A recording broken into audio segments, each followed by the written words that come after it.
Hello everyone, my name is Nandi Pandai. I'm a social worker from Dementia SA.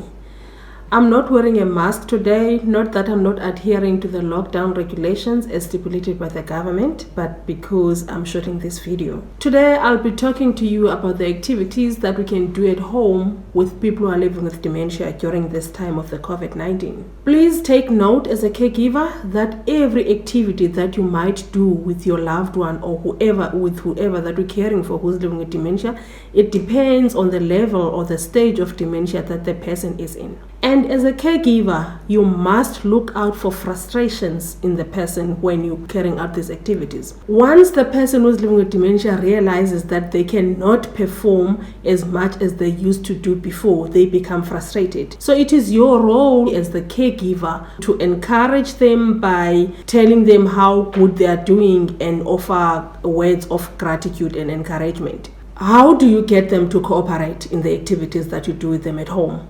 First of all, you need to use familiar settings. If they prefer to stay in the living room, then you need to do your activities there. If they like to sit in the garden, then you need to carry out your activities in the garden. But in order for you to get them to cooperate, use familiar places.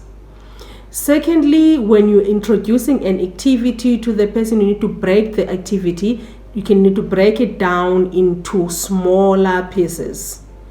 The activity should not be long, and the activity should stimulate one or two senses of the person.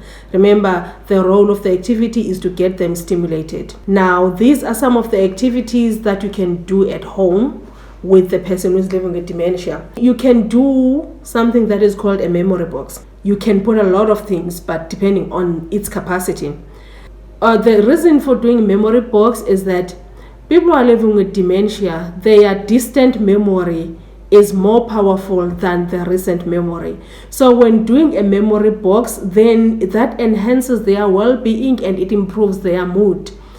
When doing a memory box, you can take all the pictures, all the old pictures, you put them here. They are old favorite jewelry, they are certificates of achievement, they are children's birth certificates, whatever that is treasured by them.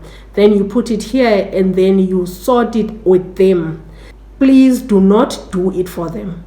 You need to do it with them. Remember, you need to encourage stimulation. You can play old familiar songs. You can sing along with them. You can play familiar games that they used to play. You can bake with them. You can prepare old familiar recipes with them. You can do gardening with them. You can play dominoes with them or play cards with them, depending on the level or stage of dementia that the person is at. But the point is to stimulate them. So if you can see that the kind of activity that you're introducing is not triggering any sort of stimulation, then you need to change the activity. The activity, like I said before, it needs to stimulate one or two of their senses. You can create a sensory mat. A sensory mat can be created by putting things of various sensory engagements on a fabric mat. It can be a piece of wood, then they can put them there. But remember, you need to do this with them, not for them. You can get them to cooperate in these activities. You can, for instance, say, "Mom or Dad, it's almost dinner time. Will you help me set the table?" Then by that way, they feel human, they feel loved, they feel appreciated. So they can come and help you set the table, they can sort out the cutlery.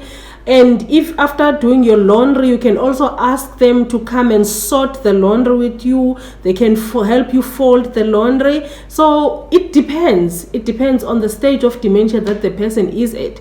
So as the caregiver, you know what the person who's living with dementia that you're looking after can do. And then you can stimulate their senses or their abilities by introducing activities that they can still do. For more activities for people who are living with dementia, you can communicate with Dementia SA via Twitter, via Facebook. You can go to our website or you can even call us. We are here for you 24 hours a day. Thank you.